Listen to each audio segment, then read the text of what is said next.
Hello and welcome again to FAIRtax Power Radio. I'm Bob Paxton. And I'm Ron Molero. And we are the FAIRtax Guys. And you came up with something really cool this week that we want to get into. But first, let's do a little bit of housekeeping. Sure. We've kind of taken a summer hiatus on our Facebook Live events. But we have got another one scheduled fairly quickly. Well, actually, I think this episode will air after the Facebook Live. Afterwards? Okay. Yeah, it's kind of hard to keep this... Well, the video is still on the page, so folks can go back and watch it and see what they missed, and we can try another one next month. Yeah, because one thing about the Facebook Live, it is live, but the video stays there forever on our Facebook page. So you can go to the FAIRtax Guys Facebook page and see what it was we talk about, because right now, I'm not sure what we're going to talk about. We'll find something. Live. Somebody will send us a note, thefairtaxguys@gmail.com. It's our email address, and of course, asking for it a week afterwards really isn't going to help this particular one, is it? But we can always get ideas for the future. But we're going to do one in September also. Okay, absolutely. Yep. And we'll kind of go back to doing these on more regular basis than we have been over the summer. And I really enjoy engaging with the people live on there. Yeah, because it's live and interactive. You know, people can ask questions and get answers immediately. And you never know in what direction it's going to go, and that's what makes it so much fun. So share that with your friends on Facebook. That'll be pretty cool. And again, the FAIRtaxGuys@gmail.com is our email address. We do have the Facebook page, the FAIRtax Guys. Now, this is I think we still publish these on the national page? You know, I'm not sure about that. I think it's owned by Facebook, and, they're kind of like their own little universe. Okay.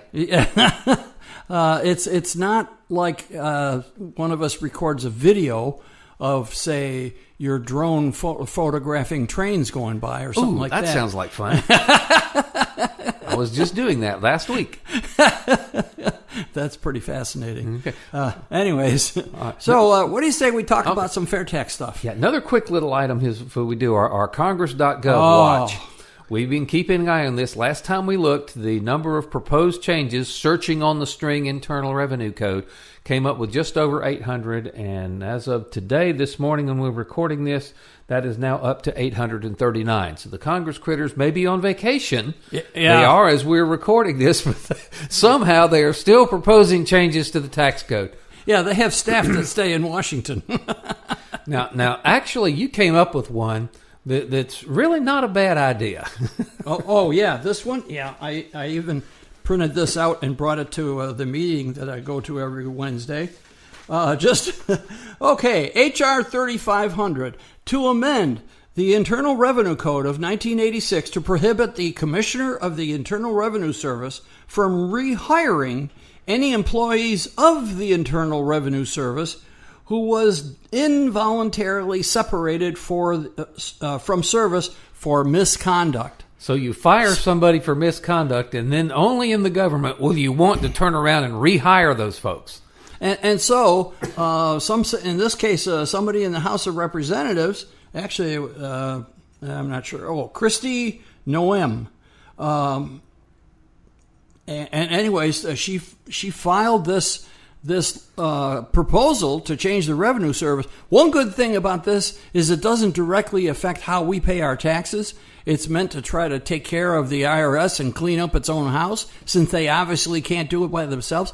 Why is that commissioner still there, Bob? Why is the IRS still there? We don't need them. Yeah, but it would be easier if the president would just file the commissioner. I mean, this guy has lied to Congress. He has stonewalled their investigations. He's responsible. I don't care at what level this takes place. IRS people hiring their own back after they were fired for misconduct. The commissioner is responsible for that, code of conduct. So, that's the internal question. Why is he still there? Political connections, I would imagine. Yeah. But, tell you what, we kind of want to steer away a little bit. We spend a lot of time here on FAIRtax Power Radio bashing the IRS. But it's so easy. And they deserve it so much. But every now and then we got to send our focus off in another direction. That's right. And I remember we were kind of discussing by email what we wanted to do with these next couple episodes of FTPR. Yes. Today we're going to talk about pencils. Yeah, you sent me a note that says, I want to talk about pencils. Okay, let's see how you can tear that or tie that into the fair tax. I know what Bob was thinking. All right, this is it. Ron is in his 70s now, and he's really going off the deep end. Instead of the fair tax, he wants to talk about pencils. Well, you sent me the link to an article, and I started to read it, and it was just... only an academician could have written this, you know. So it was just, to me, it just seemed paragraph after paragraph after paragraph, and I say, what's the point here? So I'm going to leave it to you to dig into this voluminous article and figure out what the point is and tie it all to the fair tax. Have at it. Which we will.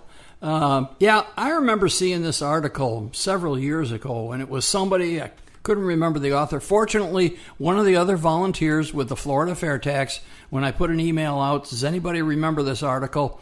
They had a link. They even found the website that has the article.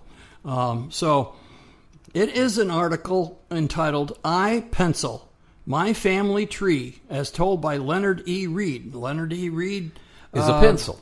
Passed away in 1983. He was at the ripe old age of 85.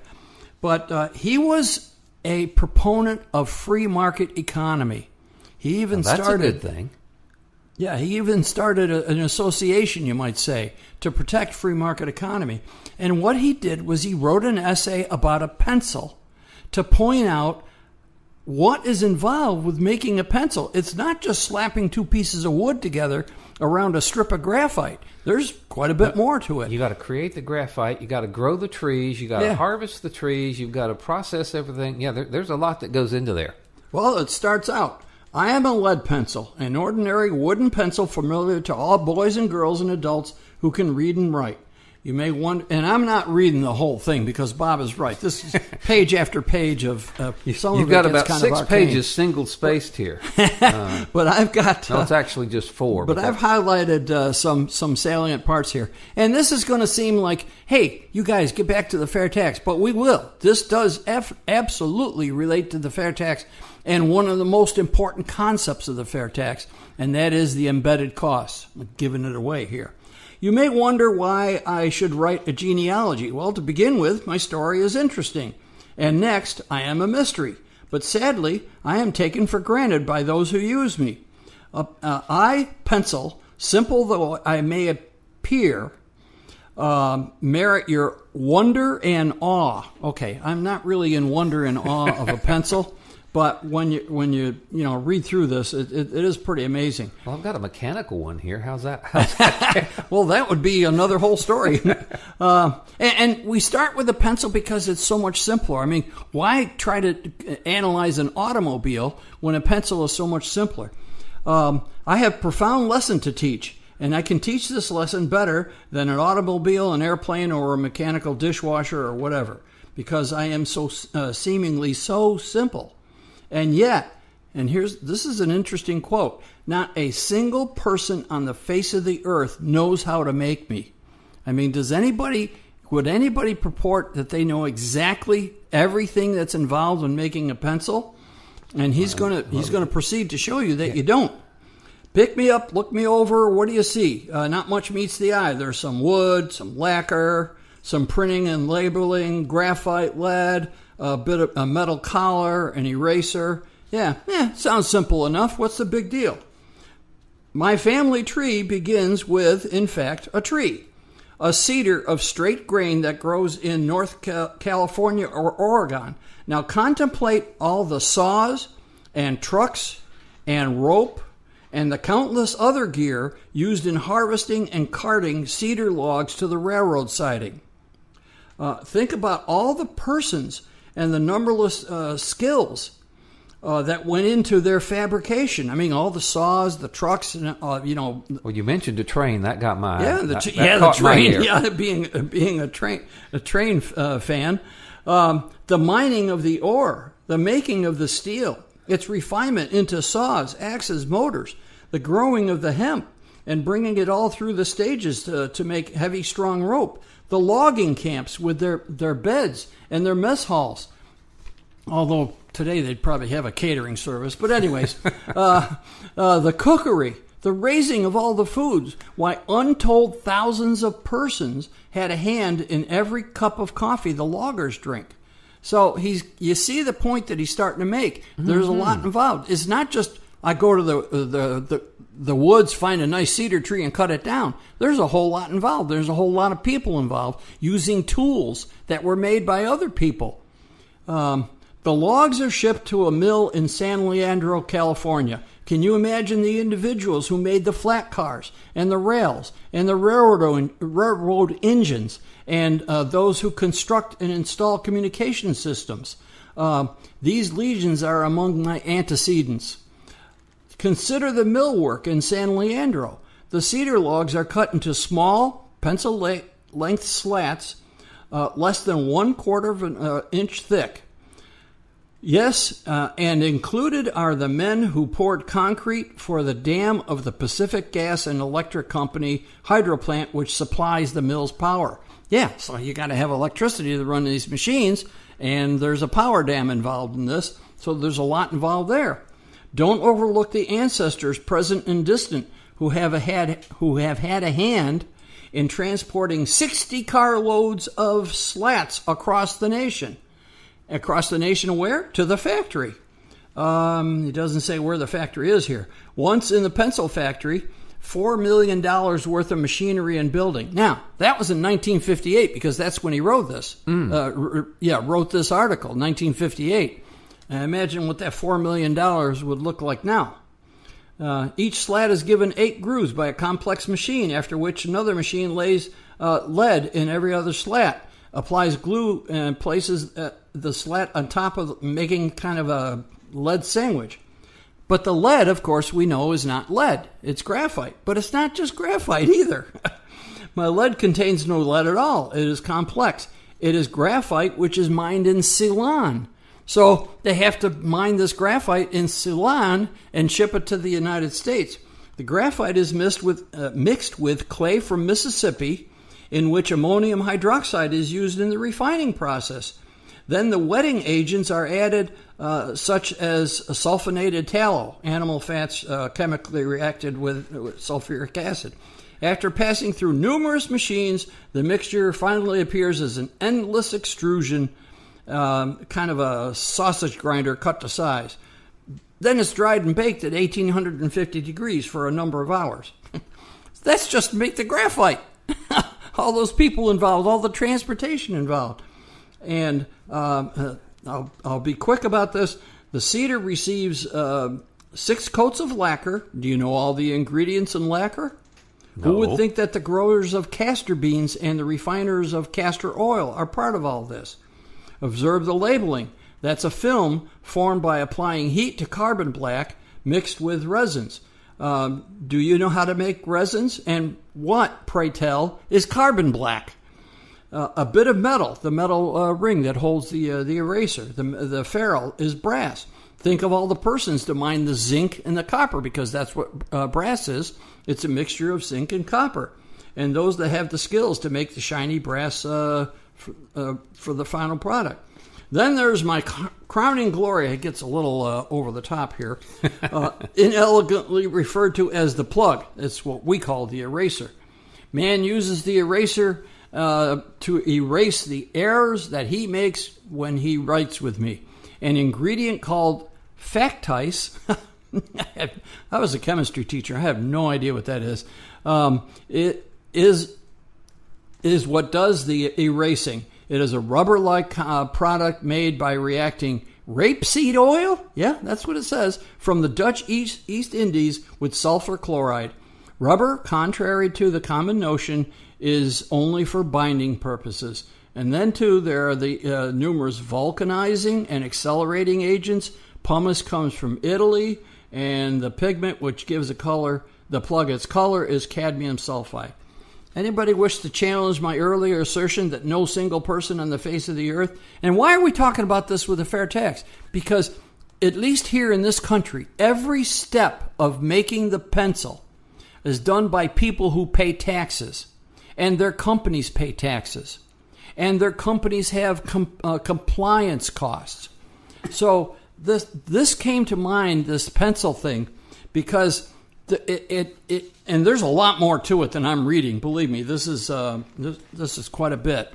and I'm leaving it out. I am going to read the last paragraph there because I think it's pertinent to what we do.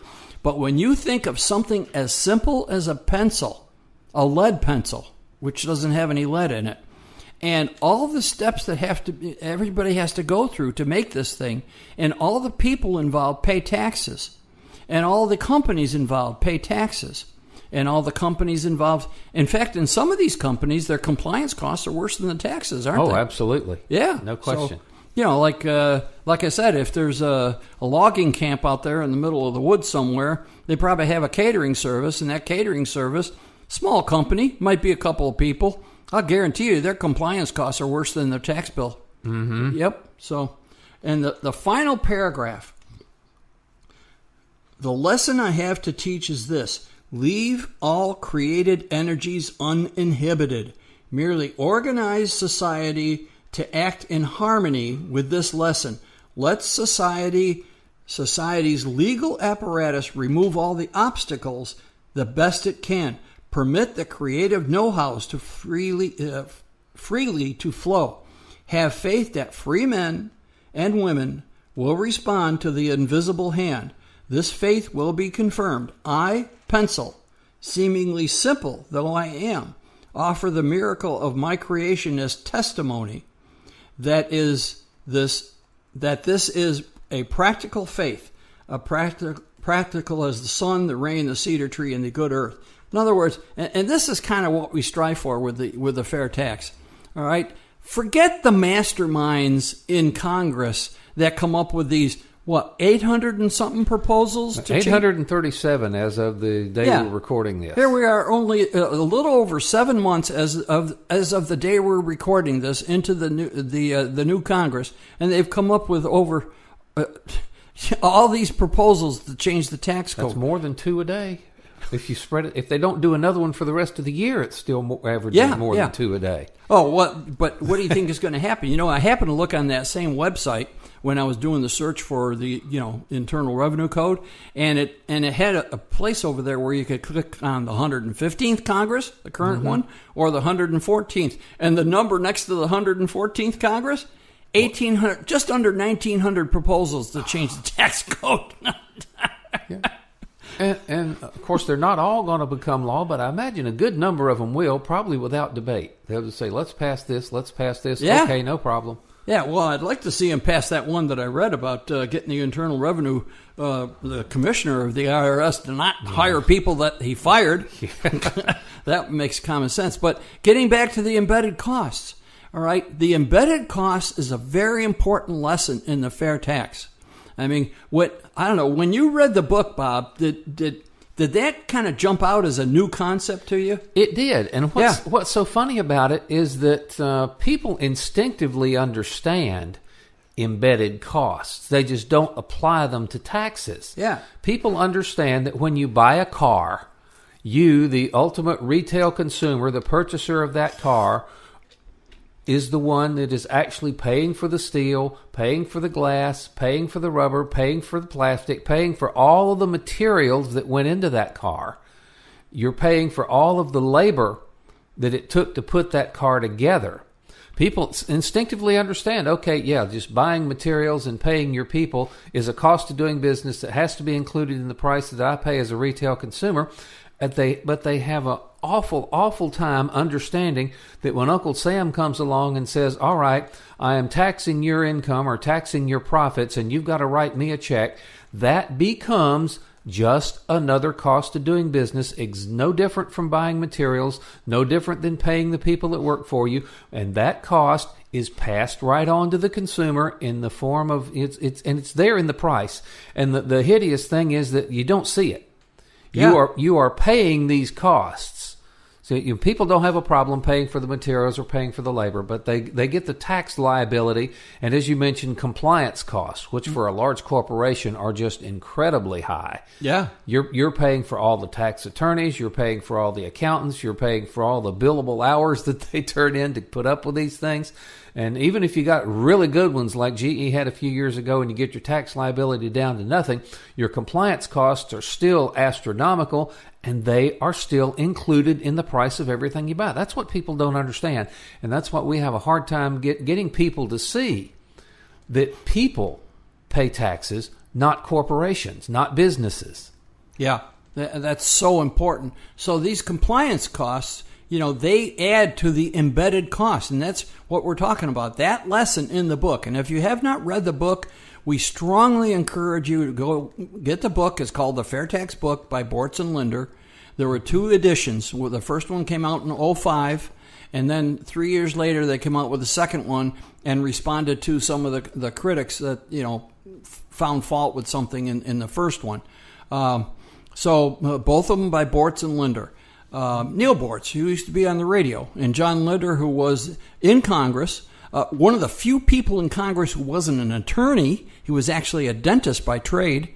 So get the book and read it, and they have a good summary of the embedded cost. Yeah, when I read the book the first time, that embedded cost, that really hit me. That made sense. Yeah, the fact that I was paying the corporate taxes when I buy a product or service had never occurred to me before, that I was paying for the materials and labor is just, instinctive, intuitive.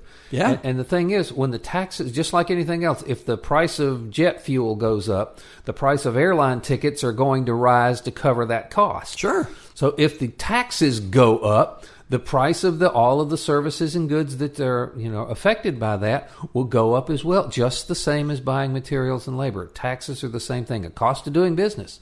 People pay them, not corporations.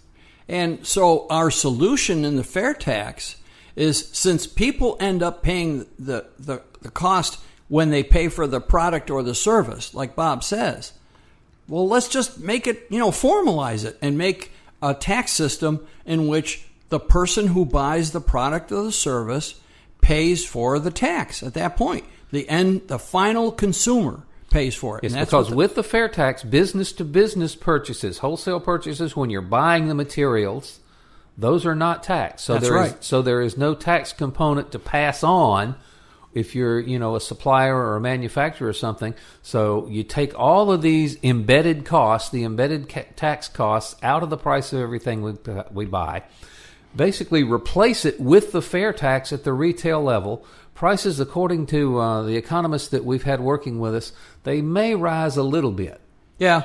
Well, they probably will. But then again, you're going to have your whole paycheck, because the income tax goes away, the withholding goes away, and you get your monthly prebate. So your purchasing power, even though the actual number on the price tag of things you buy may rise some, it won't rise anywhere near the 23% that the fair tax is. Everybody will have greater purchasing power, just as Bob described. So, but yeah, those embedded costs, a lot of them are due to the tax code. That is the point of this program.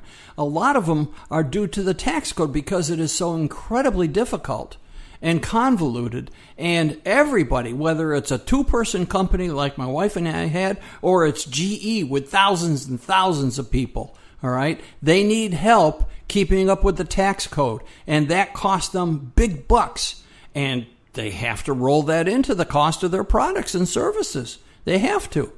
Because if you can't make a profit as a business, you're going to go out of business and everybody loses their job. So the tax code and its compliance costs, crazy as they are, as we describe them here on FAIRtax Power Radio in every episode, they are an element in the cost of the product or service that you're paying for. So our solution is, get rid of that. Get rid of the income tax. Get rid of the IRS. Get rid of most of the compliance costs. Make it easy for businesses to do business, and put the tax on the final consumer, who really pays for it anyways. And we've mentioned this time and again that the fair tax has over $20 million of research behind it. When the folks out there in Texas that founded this thing gave a distinguished group of economists a blank sheet of paper and says, design me the best system you can get and make sure it works. So we do know that it will work, that they figured out, this group of scientists, there are economists that put this thing together, figured out that roughly 22% of the price of everything we buy is the embedded cost of the income tax system being passed on down the line to the consumer. Yeah. And that's not a number that was just pulled out of the air. That was bought with $20 million worth of research. Yeah, and it's less in some industries and more in other industries, but on average it's about 22%. Now, that doesn't mean that the whole 22% is going to go away. There's still going to be some compliance costs. But, it's going to be a lot easier for businesses to do business, and that creates more jobs, that creates more competition among companies, and, let the free market. And that last paragraph that I read, that has to do with, he was making a plea, let's not have the masterminds in Washington try to micromanage every aspect of our business and our personal lives. There's something about Congress people, Bob. They may be a dentist, an attorney, a businessman or something, normal average person. They decide to run for Congress. They're successful. They get elected. Somehow, when they cross that beltway and they get into D.C., they turn into geniuses. They know everything. A lot of them get rich. Yeah, they know everything. They know what light bulbs we should use. They know what toilets we should be using. They're geniuses. We don't need those geniuses. Some are geniuses and some are just plain old control freaks. Yeah, and we're not going to get into personalities here, but we don't. You folks know what we're here. talking about. But let's have a tax code that's much more simple, that the free market can manipulate itself. Somebody always says, "Oh, well, the companies won't lower their prices; they'll just keep the prices up." Competition, my friends, will force them to comply, to compete with each other. And we will admit here, or we will pass on here, that we do have at least one PhD economist that we have direct access to. So if anybody has any question about what we're talking about, what these embedded costs are, how they work, how the fair tax is going to affect them, if you want to send us a note, the FairtaxGuys@gmail.com, we will pose your question to our PhD economist and get you a precise, exact answer if you would like one. Yep. And she's very good at what she does, So, let's see, what else? The webinar? Yes. It's, now y'all are in the process of kind of refurbishing that, are you not? Yeah, we're trying to get it. The webinar attendance has been a little scattered. Part of it is the summer months. I realize people are off and about, but we're trying to freshen things up a little bit. But the webinar is another way for new people. Whatever it is, new people to learn about the fair tax, and they always do a special topic, something of interest. So it's good for anybody who wants to learn more. I always learn something new about the fair tax. I honestly do. As long as I've been doing this, every time I listen to these guys, Mark Maneri and Larry Walters out of the Orlando, they're doing. I think they're in their 10th year now. All right, of doing this webinar. So that's the fourth Thursday of each month at 8 p.m. Eastern. And just go to fairtax.org/webinar. Fairtax.org/webinar. Yes, it's free. Yep, it's absolutely free. And it's interactive. You can ask questions and get answers, like almost immediately during the webinar. Kind of like our Facebook Live events. Yep, Facebook Live. Keep your eyes open for the next Facebook Live. We'll have one in September. All righty, and go out to PopVox. And, of course, we got to mention people should join AFFT. That's the National Grassroots Organization. Yeah. If there's a fair tax organization in your state, you need to join and support that as well. That's right. BigSolution.org is a great place to get all signed up there, where you can make a donation as well. We do and a shout out to our friends in India who are listening to our podcast. They are still there.